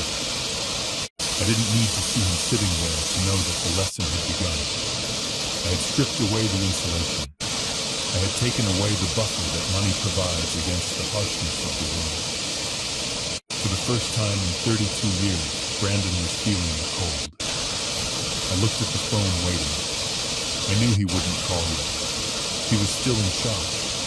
He was still in the denial phase of grief. But soon the hunger would set in. Soon the reality of sleeping on a park bench or begging a friend for a couch would become real. I took a sip of tea. It was Earl Grey, my favorite. The breakdown was complete. Now we had to wait and see if there was anything beneath the rubble worth saving, or if my son was just a facade all the way down. The hallway of the luxury apartment complex was silent, lined with plush carpets that smelled of lavender and lemon. It was the kind of silence that usually signaled comfort, but for my son Brandon and his wife Monica, standing outside door 402, it was the silence of a tomb. They had managed to slip into the building behind a delivery driver, a small victory that felt pathetic the moment they reached their own front door. The electronic lock on the door blinked red. It was a small, unblinking eye of judgment. Brandon pressed his key fob against the sensor again. Nothing. No beep. No mechanical click of the deadbolt sliding back. Just that cold, accusatory red light. Brandon leaned his forehead against the doorway. He looked exhausted. The adrenaline of the restaurant and the tow truck had faded, leaving behind a hollow, shaking fear. Beside him, Monica wasn't shaking. She was vibrating with a frequency that could shatter glass. She stood with her arms crossed, her expensive yoga mat tucked under one arm, like a weapon staring at the back of her husband's head, as if deciding where to insert the knife. "Open the door, Brandon," she said. Her voice wasn't loud. It was a hiss. "I can't," Brandon whispered into the room. "The management company must have remotely disabled the access. The rent check bounced, Monica. The lease is in default. So kick it down," she said. Brandon turned around slowly. He looked at her as if she were speaking a foreign language. "Kick it down. Monica, this is a solid oak door with a steel core. And there are cameras everywhere. Do you want me to add breaking and entering to the list of lawsuits my father is filing against me?" Monica dropped her yoga mat. It hit the floor with a soft thud. She stepped closer to him, invading his personal space, her eyes wild. I don't care about lawsuits, Brandon. I care about my things. My jewelry is in there. My clothes are in there. My life is in that apartment. You need to get me inside. I can't, Brandon yelled, his voice cracking. The echo of his shout bounced down the long hallway. A door opened down the hall. Mrs. Gable, the elderly widow in 405, poked her head out. She looked at Brandon, then at Monica, and then quietly closed her door. The lock clicked. It was a sound of exclusion. See what you did, Monica sneered. You are humiliating me. Again. Brandon slid down the door until he was sitting on the floor. He pulled his knees to his chest, ruining the crease in his Italian trousers. He looked small. He looked like the little boy who used to hide under the dining room table when thunder shook the house. But there was no table to hide under now, and the storm was entirely of his own making. Monica, please, he said, looking up at her. I need you to be on my team right now. We need to figure this out. We can go to your mom's house. We can regroup. I'll fix this. I'll talk to Dad again. I'll beg him if I have to. Monica laughed. It was a dry, humorless sound. My team, she asked. You want me to be on your team? Brandon, look at you. You are sitting on the floor of a hallway. You have no car. You have no money. You have no credit. You don't have a team. You are a liability. That's not fair, Brandon said. I gave you everything you wanted. The trip to Paris, the car, the ring. You gave me those things with your father's money, Monica screamed, finally losing her composure. She paced back and forth in the narrow hallway, her hands gesturing wildly. I didn't marry a man, Brandon. I married a potential. I married the heir to the Reed estate. You told me your father was loaded. You told me he was old and checked out. You told me that managing his assets was just a formality. I thought it was... Brandon protested. You thought Monica mocked you. You are 32 years old, Brandon. You shouldn't be thinking. You should be knowing. You should have secured the power of attorney years ago. But you were too lazy. You were too busy playing big shot with your friends to actually do the work of securing the bag. Securing the bag. That was how she saw my life's work. A bag to be secured. I loved you, Brandon said quietly. I thought you loved me. Monica stopped pacing. She looked down at me. Her face softened, but not with kindness. It softened with pity. The kind of pity you feel for a dog that has been hit by a car, sad, but you don't want to get blood on your upholstery. Oh, Brandon, she sighed. I loved the life we had. I loved the potential of what we could be. But love requires stability. Love requires a foundation. I can't love a man who can't even open his own front door. She reached into her purse. For a second, Brandon thought she was going to pull out a tissue to wipe his tears. Instead, she pulled out her phone. I'm calling an Uber, she said. My mother will pay for it when I get there. You are leaving me here, Brandon asked, panic rising in his voice again. Where am I supposed to go? I don't know, Monica said, tapping on his screen. Maybe you should go ask your dad for a room. Oh, wait.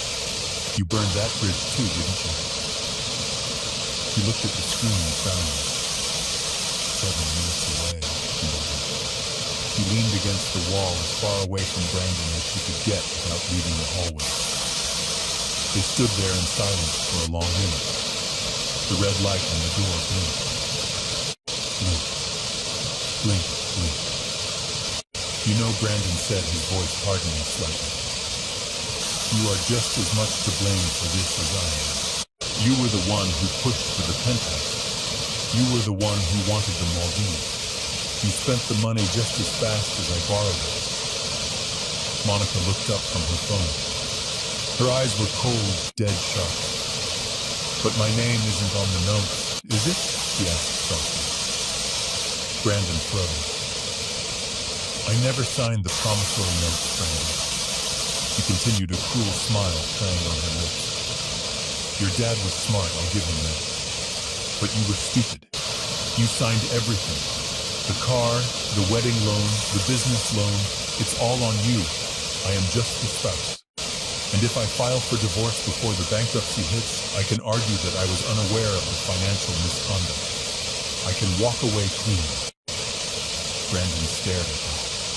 The breath left his lungs. He realized then that she had been planning an exit strategy from the very beginning. She hadn't just been spending money. She had been insulating herself. You wouldn't, he whispered. Watch me, she said. Her phone pinged. Your driver is arriving. She pushed off the wall. She didn't look back at the apartment door. She didn't look at the life she was leaving behind, locked inside. She just adjusted her coat and started walking toward the elevator. Monica, Brandon yelled. Monica, come back. You can't leave me like this. She didn't stop. She pressed the elevator button. The doors opened immediately, as if the building itself couldn't wait to get rid of her. She stepped in and turned around. For a brief moment, their eyes met. Brandon sitting on the floor in a ruined suit. Monica standing tall in the elevator, ready to find her next host. Good luck, Brandon, she said. I hope you find a comfortable park bench. The doors slid shut. Brandon was alone. He sat there for a long time. The silence of the hallway returned, but now it felt heavy. It felt like the weight of the entire world pressing down on his shoulder. He looked at the red light on the lock. It was still blinking. It was keeping him out, but in a way it was also keeping the truth in. He had lost his house. He had lost his car. He had lost his life. He reached into his pocket and pulled out his phone. He had 12% battery left. He opened his contacts. He scrolled past his drinking buddies. He scrolled past his business partners. He scrolled past Monica. His thumb hovered over my name. Death. He pressed it. The phone rang. Once. Twice. I was sitting in my study watching the rain. I saw his name on the caller ID. I knew exactly where he was. I knew exactly who had just left him. I let it ring. Not yet, son, I whispered to the empty room. You aren't ready yet. You are still looking for a rescue. You need to hit the bottom. You need to feel the concrete. I declined the call. In the hallway of the luxury apartment, Brandon listened to the call go to voicemail. He didn't leave a message. He just let the phone drop from his hand onto the plush couch. He pulled his knees tighter to his chest and buried his face in his arms. And for the first time since he was a child, my son began to cry. Not the angry tears of entitlement, but the broken, heaving sobs of a man who realizes he is completely, utterly alone. Desperation has a smell. It smells like stale coffee, cheap cologne, and nervous sweat. That was the aroma that greeted me when I walked into the settlement conference room at the county courthouse 3 days later. I wasn't required to be there. Holloway told me I could stay home and let him handle the sharks. But I wanted to be there. I needed to see if my son had learned humility yet, or if he was still trying to bluff his way through a losing hand. He was still bluffing. Brandon sat on one side of the scarred wooden table. He looked terrible. His hair was unwashed, his eyes were red-rimmed, and he was wearing a suit that looked like he had slept in. Next to him sat his legal counsel. He wasn't a partner from a downtown firm. He was a man named Mr. Salinger, whose business card probably advertised services for DUI defense and slip and fall accidents on the back of a bus stop.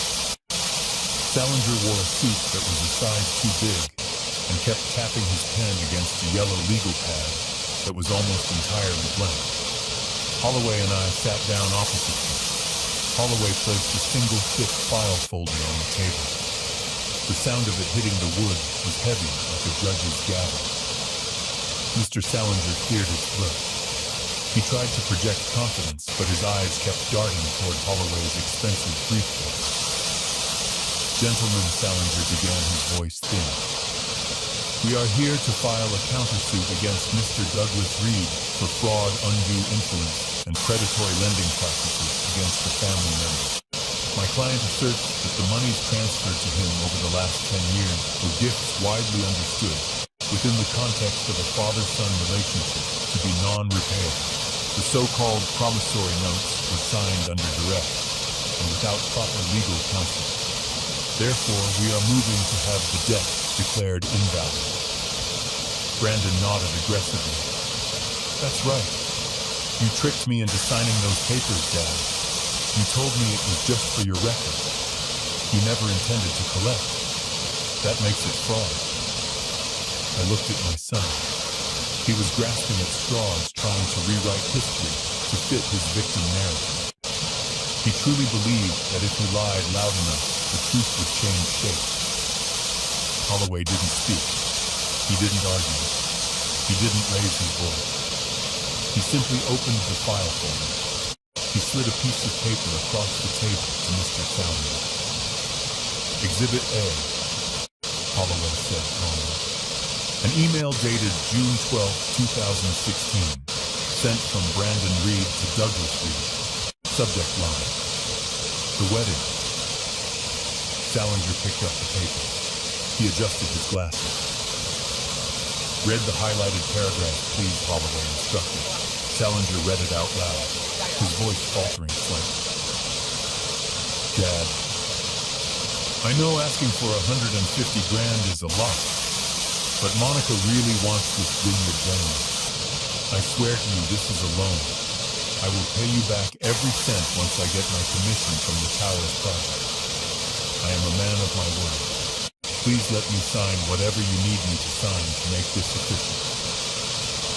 Holloway slid another paper across. Exhibit B. Holloway continued. A text message thread from October 2014. Regarding the portrait, Brandon writes, I don't want a handout, Dad. I want to stand on my own 2 feet. Treat this car as an investment in my image. I will repay the principal plus interest. I want to do this the right way. Holloway leaned forward, clasping his hands. We have 47 pages of digital correspondence, Mr. Salinger. In every single instance where money changed hands, your client explicitly stated in writing that he intended to repay the debt. He used words like loan investment and debt. He never once used the word gift. Not once. Brandon's face went pale. He sank lower in his chair. He had forgotten. He had forgotten the promises he made when he was desperate for cash. He had forgotten that the internet was written in ink, not pencil. Salinger looked at the paper. Then he looked at Brandon. The look wasn't friendly. It was the look of a lawyer who realizes his client has lied to him and led him into a massacre. You told me there was no paper trail, Brandon Salinger whispered harshly. You told me it was all verbal. I forgot about the email, Brandon stammered. But it doesn't matter. He's my father. He trapped me. Holloway pulled out one final document. It was a screenshot of a text message. The one Brandon had sent me on my birthday.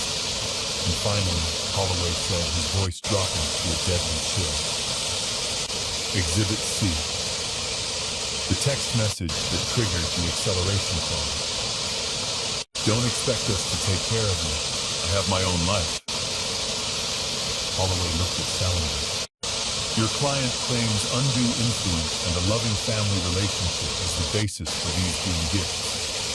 Yet here he is stating clearly that he wishes to sever financial and emotional ties with his father. You can't have it both ways, Counsel. You can't claim the benefits of a family relationship while simultaneously renouncing the responsibilities of one. Salinger closed his legal pen. He put his pen in his pocket. He knew it was over. He knew that if this went to a judge, he wouldn't just lose. He would be laughed out of the courtroom. I think we are done here, Salinger said, standing up. He began to pack his briefcase. Brandon grabbed his arm. What? Where are you going? You have to fight them, Mr. Reed, Salinger said, shaking him off. You have no case. You acknowledged the debt repeatedly. You signed the notes. And you alienated the lender in writing. My advice, settle. Beg for mercy. Because legally, they have you nailed to the wall. Salinger walked out of the room without looking back. The silence that followed was heavy. The air conditioner hummed. Brandon sat alone on his side of the table. The bluster was gone. The arrogance had evaporated. He looked across the table at me, his eyes wide and wet. Dad, he whispered. I stood up. I buttoned my jacket. I didn't feel tired. I felt a deep aching exhaustion. But I knew I couldn't stop now. If I stopped now, everything I had done would be for nothing. We will see you in court for the final judgment. Brandon said. I turned and walked out, leaving him sitting there with the emails that proved he had been a liar long before he became a failure. The door clicked shut behind him, sealing him in with the consequences of his own words. The door clicked shut behind the chief lawyer, leaving a silence in the room that was louder than any scream. My son sat across from me, slumped in his chair like a marionette whose strings had been cut. He looked at the empty seat where his legal defense used to be, and then he looked at me. His eyes were hollow. For the first time in his life, Brandon wasn't looking at me with entitlement or arrogance. He was looking at me with fear. He was seeing the abyss, and he knew I was the only one holding a rope. Holloway remained silent, tapping his comb rhythmically on the table. It was the only sound in the room, tap, tap, tap. It sounded like a countdown. Brandon wiped his nose with the back of his hand. So that is it, when he whispered, his voice cracking. You are going to ruin me. You are going to take everything. I leaned forward, resting my elbows on the scarred wood of the table. I looked him in the eye. I didn't see a 32-year-old man. I saw the messy, scared kid who used to break things and try to hide the pieces under the rug. I don't want to ruin you, Brandon, I said softly. And frankly, I don't want your money. We both know you don't have it. Even if I seize your assets, the bank will take the car, the landlord will take the apartment, and the tax man will take the rest. I would be fighting for scraps. Brandon blinked, confused. Then why do this? Why humiliate me? Because sometimes you have to burn the field to save the soil, I said. I destroyed your financial life because it was built on a lie. But I am willing to give you a chance to build a real one. I reached into my jacket pocket. I didn't pull out another lawsuit. I pulled out a single sheet of paper. It wasn't a legal document. It was a handwritten note. I slid it across the table. There is a way out, Brandon. A clean slate. I will forgive the entire debt. The $482,000. The interest. The legal fees. I will wipe it all away. I will withdraw the lawsuit today. Brandon stared at the paper. He couldn't believe it. Hope flared in his eyes, desperate and pathetic. Really, he asked. You would do that, Dad, thank you. I promise I will pay you back eventually. I will get a new job. I will... I held up my hand to stop him. There are conditions, I said. 2 of them. And they are non-negotiable. Brandon nodded eagerly. Anything. I'll do anything. I'll mow your lawn. I'll paint the house. I don't need a gardener, Brandon. I need a father for my grandson. I pointed to the paper. Condition number 1. You will fight for full custody of Leo.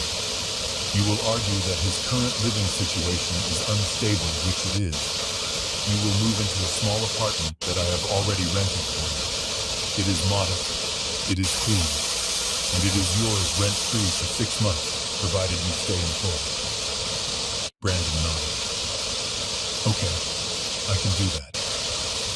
I want Leo. I love him. What is the second condition? And I took a breath. This was the hard part. This was the amputation. Condition number 2, I said, my voice hardened. You will divorce Monica. Immediately. The room went cold. Brandon recoiled as if I had slapped him. What? No. Dad. I can't do that. She is my wife. I love her. She is not your wife, Brandon, I said brutally. She is a tumor. She has been feeding off you for 5 years. She isolated you from your family. She spent money you didn't have. And when the ship started sinking 3 days ago, did she grab a bucket? No. She grabbed her yoga mat and ran. She was scared. Brandon protested, his face turning red. She was reacting to the stress. You don't know her like I do. She loves me. We are just going through a hard time. I looked at Holloway. He nodded and opened a slim black folder. He slid a bank statement across the table. I figured you would say that, I said. So I had Holloway do a little digging. We didn't just investigate your finances, Brandon. We investigated hers. Brandon looked down at the statement. What is this? He asked. That is an account with First National Bank, I explained. It is in Monica's maiden name. It was opened 3 years ago. Look at the deposits, Brandon. He scanned the list. $200 here, $500 there, $1,000 transfer. She calls it her emergency fund, I said. Every time you borrowed money from me, every time you got a commission check, every time you thought you were paying bills, she was siphoning off a percentage. I watched his eyes widen as he looked at the balance at the bottom of the page. $52,000, I read aloud. Brandon went quiet. He was doing the math in his head. 6 months ago, I continued, my voice low. You came to me begging for $50,000 to pay off a gambling debt because you said you were terrified Monica would find out. You said it would ruin your marriage. You were crying in my office. Brandon nodded slowly. He had $52,000 sitting in that account, Brandon. While you were weeping and begging your father for a bailout, your wife was sitting on enough cash to save you. And she didn't say a word. She watched you drown. She watched you humiliate yourself. She watched you sign a promissory note to put a noose around your neck. And she kept her money safe. Brandon stared at the paper.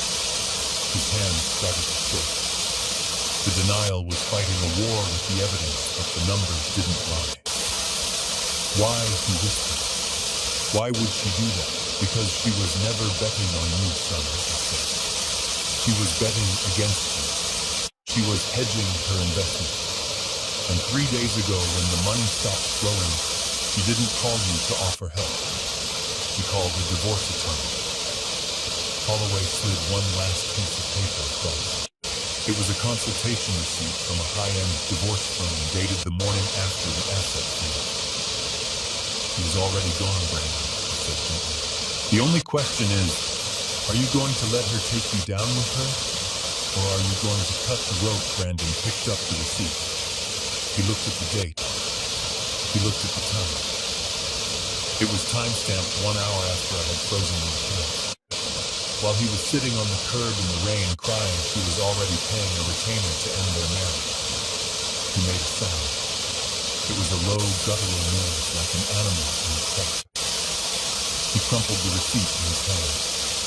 He closed his eyes and tears squeezed out hot and fast. He remembered the way she looked at him in the hall. He remembered her saying, "I didn't marry a man, I married a potential." He remembered the yellow sticky notes on the furniture. He realized then that he hadn't been a husband. He had been a host organism. He took a deep breath. It was a shuddering, painful breath. But when he opened his eyes, the boy was gone. There was a man sitting there. A broken man, yes, but a man who was finally seeing the world clearly. "Where do I sign?" Brandon asked. His voice was dead flat and final. I pushed the agreement toward him. I handed him a pen. "You are making the right choice," I said. Brandon didn't answer. He just signed his name. It wasn't the arrogant loop he used on the promissory notes. It was a jagged, heavy signature. The signature of someone who was writing the end of one life and the beginning of another. He dropped the pen. "I want my son," he said. "I want Leo. You will get him, I promise. And you will get your dignity back. It might take time. It might hurt. But it will be yours. Not something you borrowed. Not something you bought. Yours." Brandon stood up. He didn't shake my hand. He didn't hug me. He just nodded a sharp jerk of his chin. "Thank you, Dad," he said. He walked out of the room. He walked straighter than he had in years. He was broke. He was soon to be divorced. He was homeless. But as I watched him go, I knew he was finally free. The parasite had been removed. Now the healing could begin. Time is the only true auditor. It doesn't care about your credit score or your last name. It only cares about what you do with the minutes you are given. For my son Brandon, the last 12 months have been the longest and hardest of his life. But they have also been the most honest.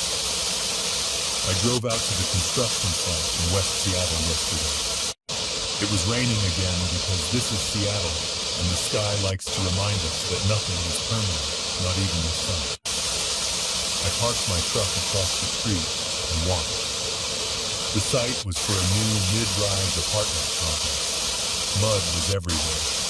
The noise of jackhammers and diesel engines was deafening. And there, in the middle of it, was Brandon. He wasn't wearing an Italian suit. He was wearing a high-visibility vest over a stained flannel shirt. He wasn't holding a wine glass. He was holding a shovel. I watched him dig. He wasn't just moving dirt. He was working with a rhythm I hadn't seen since he was a teenager playing varsity baseball. He was sweating. His face was smeared with grime. He looked exhausted. But he didn't look calm.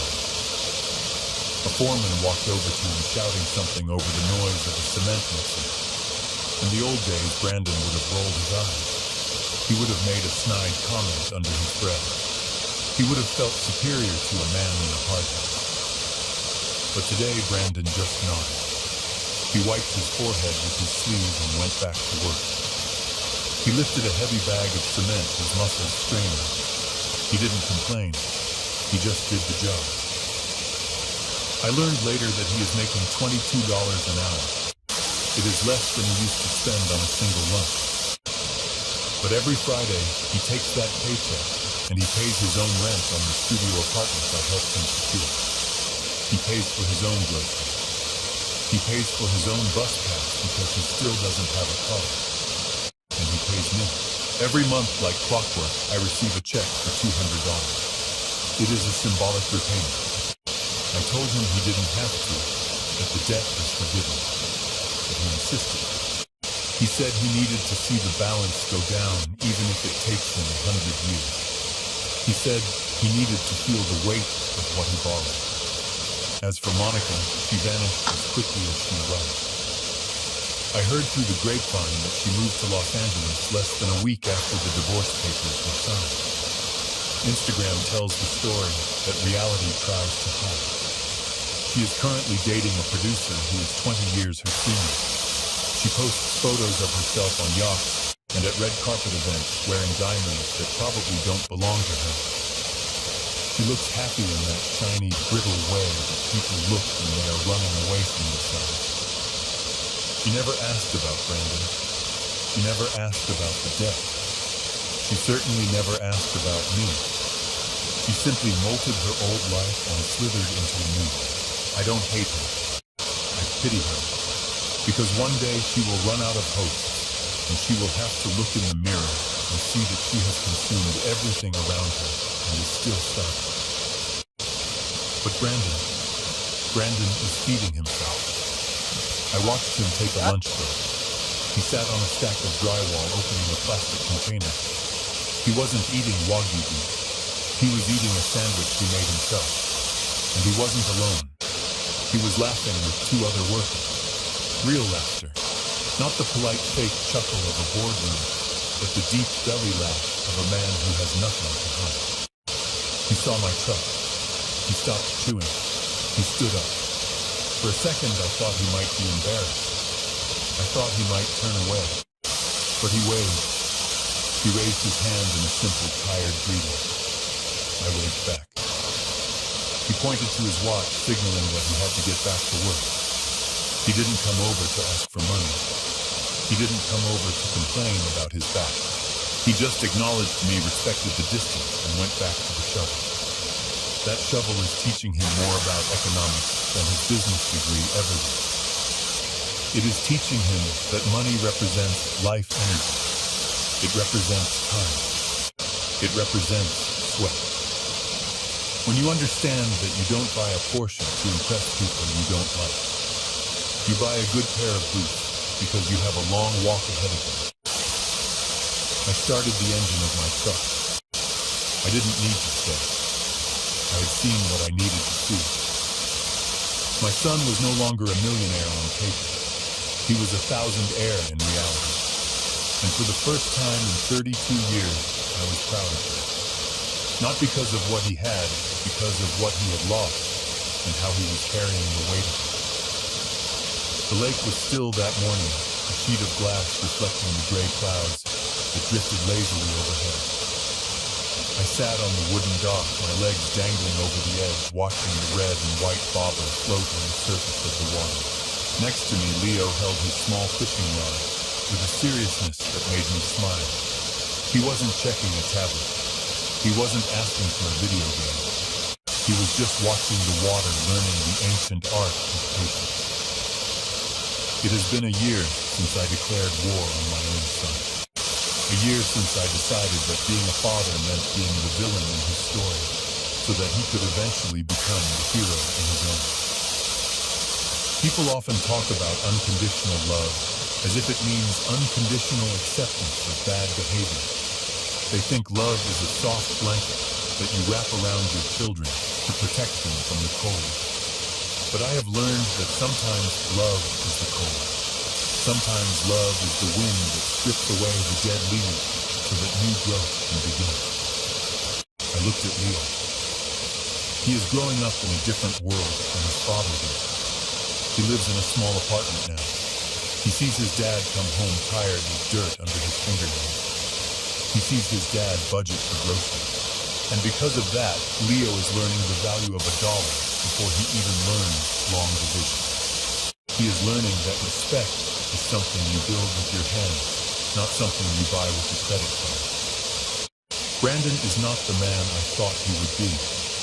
He is better. He is quieter.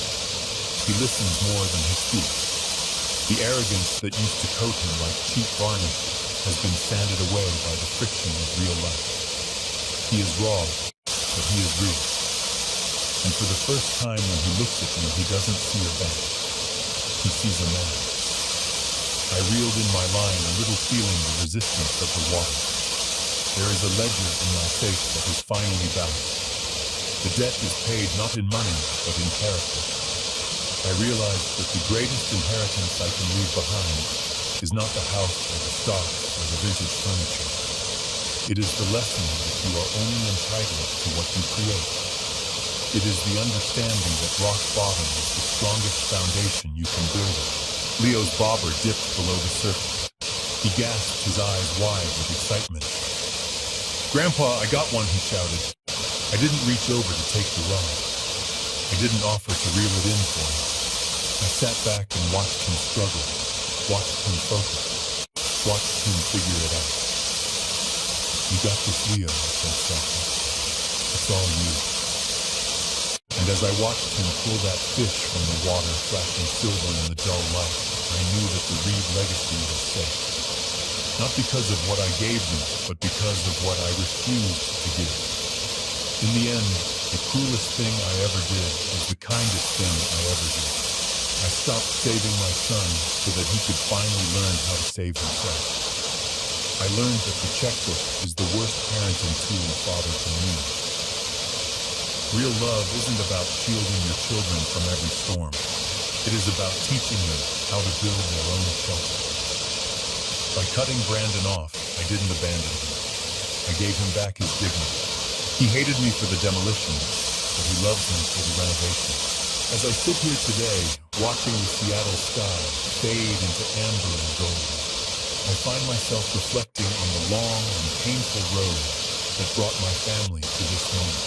My name is Douglas Reed, and if you've followed this journey so far, you already know the truth. I made the hardest decision a father can make. I chose to destroy my son's comfortable life so he could finally save his soul. But let me be clear, I'm not sharing this grandpa story so anyone can admire what I did. I'm telling it so you won't have to do what I did. This is a warning, not a blueprint. The truth is, I failed my son long before I ever called him his guest. I failed him when he was 7 and threw a tantrum in a toy store, and I bought the toy just to silence the noise. I failed him at 15 when he